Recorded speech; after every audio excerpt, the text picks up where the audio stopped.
হয়নি, হবে না, হতে পারে না আমার নবীর সাথে কারো তুলনা।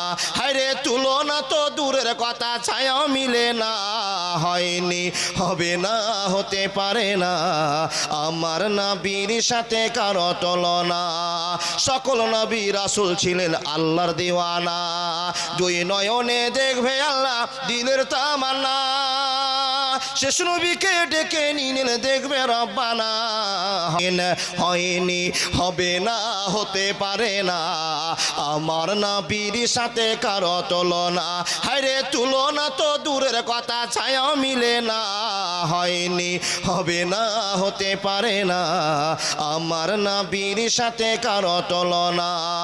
সকল নবী রাসূল ছিলেন আল্লাহর দিওয়ানা, দুই নয়নে দেখবে আল্লাহ দিলের তামান্না। শেষ নবীকে ডেকে নিলেন দেখবে রব্বানা। হয়নি, হবে না, হতে পারে না আমার নবীর সাথে কারো তুলনা। ইউসুফকে দেখে যারা আঙ্গুল কেটেছে, ইউসুফ নবীকে দেখেছেন? মাথা ঝোঁকাচ্ছে দেখেন, ঝোঁকে চলছে না। ইউসুফকে দেখে যারা আঙ্গুল কেটেছে তারা কি নবীজির রূপ দেখেছে? আর দেখতো যদি কেটে দিত কলিজা খানা। হয়নি, হবে না, হতে পারে না আমার নবীর সাথে কারো তুলনা। একবার জোরে বলুন না সুবহানাল্লাহ। বালতিতে হাত ঢুকে গিয়েছে, আল্লাহ গো, 9টা বেটার নাম উঠলে আমি মেনে নিতে পারবো, কিন্তু আব্দুল্লাহ নাম মানতে পারবো না। চোখ বন্ধ করে যখন টিকিট খোলা বন্ধু, টিকিটে আর কারো নাম উঠলো না, আব্দুল্লাহ নাম উঠে গিয়েছে। একবার জোরে বলুন না নারায়ে তাকবীর। এবার যেটাই সন্দেহ ছিল সেটাই কার্যকর হয়ে গিয়েছে। তো বাপের নাম দেখছে, এটা কার নাম গো? আব্দুল্লাহর নাম। বাপের টেনশন হয়ে গেল, যাকে বেশি ভালোবাসি সেই লটারিতে উঠে গিয়েছে, তার মানে আব্দুল্লাহ এখন কুরবানি হয়ে যাবে। বাপ মনে মনে চিন্তা করছে, বাপেরই তো মন চিন্তা করছে, মনে হয় আমার লটারিটা ঠিক হয়নি, আব্দুল্লাহর নাম্বারটা মানে উপরে থেকে গেছে, যার জন্য বলবা। দেখেন বন্ধুরে আমার, আব্দুল মুত্তালিবের মনের সন্দেহ, মনে হয় লটারি ঠিক হলো না। লটারি ঠিক হলে তো আমি আব্দুল্লাহকে কুরবানি করতে পারবো না, তাহলে আবার লটারি করা যায়। আবার নামগুলোকে পোল্টি মেরে দিয়ে আবার বালতিতে ঝুঁকিয়ে দেবো, আমি আর তুলবো না। ছোট্ট একটা বাচ্চাকে ডাকবো, আর ছোট্ট বাচ্চাকে ডাকার পর নাম্বারটা উঠাবো, মনে হয় আমার সন্দেহ যেটাই সেটাই হবে, কিন্তু আব্দুল্লাহ নামটা উঠতে দেওয়া যাবে না। ছোট্ট বাচ্চাকে কল করা হলো, ছোট্ট বাচ্চাকে বললো, বাবারে সব নামটিকে হাংড়িয়ে দে, তলিয়ে দে, গোলমাল করে দে, আবার একটা তুই বিসমিল্লাহ বলে হাতে উঠিয়ে নে, হবলের নামে উঠিয়ে নে, মূর্তির নামে উঠিয়ে দে, গণেশের নামে উঠিয়ে দে, দুর্গার নামে উঠিয়ে নে। যখন তারা মূর্তি পূজা করতে বাবা, তখনকার ঘটনা। যদি আপনার বলেন মাওলানা এটা কোথাকার গল্প আপনি শুরু করেছেন, এ বাবা আমি যে গল্পটা আপনার সামনে চালু করে দিয়েছি একটা কথা কাটার মতো হিম্মত হবে না। লাকাদ কানা লাকুম ফি রাসূলিল্লাহি উসওয়াতুন হাসানা, আপনাকে পরিচয় দিতে গিয়ে আর রাহিকুল মাকতুম থেকে সম্পূর্ণ গল্প সাজাতে আরম্ভ করেছি। বন্ধুরা আমার, ছোট্ট বাচ্চাটাকে ডাকা হলো, বাবা লটারি তুল। ছোট্ট বাচ্চা লটারি তুলছে, 10টা নাম্বার পড়ে আছে। আবার লটারির কাগজ তুলে পড়ে দেখে 9টা বেটার নাম উঠলো না, আবার আব্দুল্লাহ নাম উঠে গিয়েছে। একবার জোরে বলুন না সুবহানাল্লাহ। চিন্তায় পড়ে গেলেন, আল্লাহ যেই বেটাকে মন থেকে চাইছি না তারই বারবার নাম, তো আল্লাহ তুমি মনে হয় সেই দিন আমার এই বেটা কি কবুল করেছো, তো আর দেরি করে লাভ হবে না, চল বেটা আব্দুল্লাহ চল। হাতখানা ধরে টানতে টানতে কাবার সামনে নিয়ে যাচ্ছে, বাবা সোনামণি চল, তোকে ছাড়া আর আমার কাজা পূরণ হবে না, কাফারা পূরণ হবে না, তুই নাম্বার 1 শহীদ। এ বাপ, আব্দুল্লাহকে নিয়ে যাচ্ছেন কাবা শরীফের সামনে, পিছনে হাত বাঁধা, বাপের হাতে ছুরি। জবাই করতে যাবেন, কাবার পাশ দিয়ে একজন মহিলা দ্রুত গতিতে ঘোড়া তাড়াতে তাড়াতে রাস্তা দিয়ে চলে যাচ্ছেন, কোনো কাজে যাচ্ছেন। হঠাৎ করে মেয়েটার চোখে পড়লো একটা ছেলেকে বাঁধানো আছে। ছেলেটা কে? মক্কার ভিতরে সবচেয়ে ভদ্র ছেলে, তার নাম আব্দুল্লাহ। ছেলেটার হাত বাঁধা, বাপের হাতে ছোরা, ঘোড়ার ব্রেক করে দিয়ে মেয়েটা বলছে, ও আব্দুল মুত্তালিব চাচা কি অবস্থা গো, কেন আপনার হাতে ছোরা, আপনার ছেলে হাত বাঁধা, কি করতে চলেছেন? মেয়েটা জিজ্ঞেস করছেন, তো মেয়েটাকে আব্দুল মুত্তালিব বলছেন, মা তুমি কে? বলে আমি কে, আমার পরিচয় জানার আগে আপনি বলুন এই ছুরি আর ছেলেকে বেঁধে কি করছেন? বলে মারে সনম, আমি ছেলেটাকে কুরবানি করব, নিজের হাতে জবাই করব। তার কারণ আজ থেকে 40 বছর আগে আমি কসম করেছিলাম 10টা বেটা যদি হয় একটা বেটাকে আমি কোরবানি করব। কিন্তু আমি বারবার চেষ্টা করলাম আব্দুল্লাহকে মারবো না, 9টা চলে যাক, 9টার মধ্যে যে কোনো যাবে, সন্দেহ হবে না। কিন্তু আমার চিন্তা কাজে লাগলো না, লটারিতে বারবার আমার আব্দুল্লাহ নাম উঠে গিয়েছে। ওরে মা, এই জন্য আমি বেটাকে আমি কুরবানি করার জন্য নিয়ে এসেছি। যখনই কথা বলা মেয়েটা জোরে চিৎকার করে বলল, আব্দুল মুত্তালিব আমি বেঁচে থাকতে তোমাকে আব্দুল্লাহকে কুরবানি করতে দেব না। আব্দুল মুত্তালিব বলল, মহিলা ও বেটি তুমি বলো, তুমি আমাকে বাধা দেওয়ার কে? তুমি তো বাধা দিতে পারো না, তোমাকে আমি চিনি না, তুমি আমাকে জানো না, আমি তোমাকে জানি না, তুমি বাধা দিবে? তুমি কে? তোমার কথা আমি শুনবো না, না শুনতে আমি পারবো না। আমি আল্লাহকে খুশি করার জন্য এসেছি, আমি তোমার কথা মানবো না। আমি অনেক কৌশল করে লটারিতে আমার বেটার নাম উঠে গিয়েছে, আমি তোমার কথা শুনবো না। মেয়েটা বলছে, শোনো আর না শোনো, আমি মারিয়ম বেঁচে থাকতে তোমাকে আব্দুল্লাহকে জবাই করতে দেব না। সংঘর্ষ চলছে, ঝামেলা চলছে, মেয়েটার জোরগতি আওয়াজ করতে আরম্ভ করেছি। ও গ্রামের লোকেরা, ও এলাকার লোকেরা, ও পঞ্চবর্ষের এলাকারা, ও 16 মাইল মানুষেরা, তোমরা দৌড়ে আসো। এত সুন্দর মক্কার দামি ছেলে, যে ছেলেটা কোনোদিন ছেলেটা মেয়ের দিকে তাকায় না, যে ছেলেটা কারোর সঙ্গে কোনোদিন গন্ডগোল করে না, যে ছেলেটা কোনোদিন ঝামেলায় জড়িয়ে যায় না, এত সুন্দর ছেলে মক্কার ভিতরে অরিজিনাল ছেলেকে তার বাপ কোরবানি করে দিবে, তোমরা কি বাধা দিতে পারবা না? 16 মাইলের লোকেরা ছুটতে আরম্ভ করলো আব্দুল মুত্তালিবের কাছে। যাওয়ার পর বলে, কি কাণ্ড শুরু করেছেন? ও আব্দুল মুত্তালিব, তোমার বেটাকে কেন তুমি জবাই করে দিচ্ছ? বলে, বাবা রে, আমারও তো মন নাই, কিন্তু আমি নিরুপায় হয়ে গিয়েছি, নাম্বারে উঠে গিয়েছি, একেই জবাই করতে হবে, আর কোনোটা আমার চলবে না।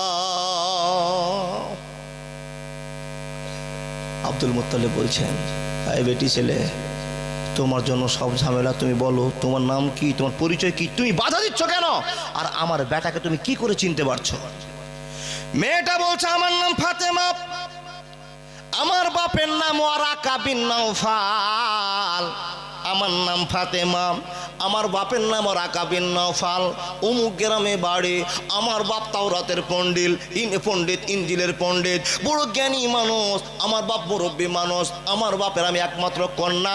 এ আল্লাহর বান্দা শুনে নিন, আমার বাপের মুখে বারবার নাম শুনেছি, গোটা মক্কার বুকে আমি ছেলেগুলোকে নজর করে মিনিয়েছি। আমার বাপ ঘরে পড়ে বসে বই পড়ে, আর আমি বেটি আমার বাপের গোড়াতে বসে বসে ওয়াজ শুনে, বাপ পড়ে যায়, আমি ওয়াজ শুনে যাই। এমন গল্প শুনেছি, আমাদের মক্কার জমিনে একটা বীর বাহাদুর আসবে, একজন নবী আসবে, আর নবীটার বাবার নাম হবে আব্দুল্লাহ, আর তার ব্যবহারটা এমন হবে, আমার বাপ যেগুলো রেকর্ডিং করে আমার সামনে শুনিয়ে গিয়েছে, আমার বাপ মরে গিয়েছে, আমি বেঁচে আছি। ঠিক ঠিক ঠিক ঠিক। আব্দুল মুত্তালিব নিরুপায় হয়ে গেলেন। আল্লাহ, মানুষের ভালো করে কোনোদিন নাম পাওয়া গেল না। আমি নিজের স্বার্থ পূরণ করতে হাসিনি, আমি তো তোমার আদেশে এসেছি, তুমি আমাকে 3 দিন স্বপ্ন দেখিয়েছো, আর এই বোকা মানুষের আমাকে বাধা দিয়ে দিল। নবীজি দাদু দুঃখ করছেন আর আল্লাহকে বিচার দিচ্ছেন, কি হে রব্বুল আলামিন, আমার যদি এখন 50 খানা লাঠি থাকতো তো আমি গ্রামবাসীকে পিটিয়ে ছাড়িয়ে দিতাম, আর জায়গাটাকে আমি পরিষ্কার করে দিতাম, একটা আলাদা হিম্মত থাকতো গো আল্লাহ।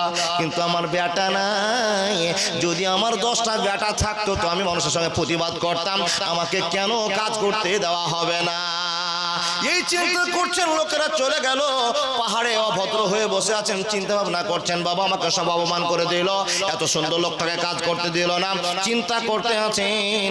এমন তো সময় নিজের দুঃখের জন্য আল্লাহকে বিচার দিয়ে বলছেন, মাবুদ রে, তোমার কাছে আমি বিচার দায়ের করলাম, ই আল্লাহ, আমাকে তুমি যদি 10টা বেটা দাও, এবার শুনেন, আল্লাহ তুমি যদি আমাকে 10টা বেটা দাও, একটা বেটা আল্লাহ তোমার নামে আমি কুরবানি করে দিব। একবার জোরে বলুন না সুবহানাল্লাহ। আচ্ছা, আপনারা কোনদিন কসম করেছেন গো? এ বাপ, ও মাওলানা, কি হলো গো?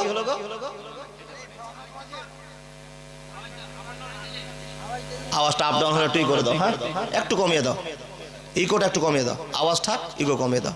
এ বাপ, চিন্তাই পড়ে গেলেন। আপনারা কোনদিন বিচার করেছেন? বিচার করেছেন?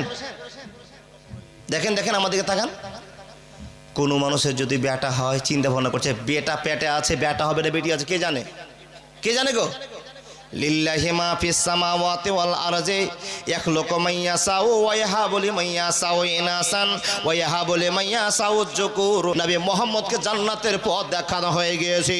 এই মানুষের দল নবী মুহাম্মদকে দুনিয়াতে নিয়ে আসছেন তো কত কৌশল করে। নবী দাদু যখনই দোয়াটা করলেন, 2024 সালে যখনই দোয়া করা, 1 বছর পর একটা বেটা হলো, 4 বছর পর একটা বেটা হলো, 3টা বেটা হলো, 4টা বেটা হলো, 5টা হলো, 6 করতে করতে বাবা 10টা বেটা জমে গেল। যখন 10টা বেটা হয়ে গেল, কারো বয়স 40 বছর তো কারো বয়স 10 বছর, ঠিক বললাম না ভুল বললাম? যদি 10টা বেটা হয় বন্ধুরে আমার, 1 বছর পর পর, 2 বছর পর পর, 3 বছর পর পর বেটা হয়ে গেল। বেটাগুলো কারো 17 বছর বয়স, কারো 18 বছর বয়স, কারো 19 বছর বয়স, সব বড়টা 40 বছর বয়স। সিরিয়ালে ভালোবাসতে আরম্ভ করলেন মুসলমান। কিন্তু আল্লাহকে যে কথা দিয়েছিলাম জমজম কূপের বসে, আল্লাহ গো যদি আমার 10টা বেটা হয়, একটা বেটা কুরবানি দিব। কত বড় করো কি রেখেছেন আপনি, কসম করেছেন। ইমানদার লোক চিন্তায় পড়ে গেলেন, আল্লাহ কি করব। বড় বেটাকে কুরবানি যদি করতে যায়, এ বেটা চল তোকে জবাই করি, কাবার সামনে গিয়ে কাঁদতে শুরু করছে, আব্বা আমাকে ছেড়ে দাও। 10টা বেটার ভিতরে সব চাইতে যে বেটাটা ভালো, কার কথা শুনলেন গো ভাই? আরো ড্যামেজ করে দিলেন গো ভাই। ঠিকই আছে, আপনার বলছে ও ভাই ঠিক করবে, আর একটু করে আওয়াজটা বাড়িয়ে দেন ভাই। 10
Yes.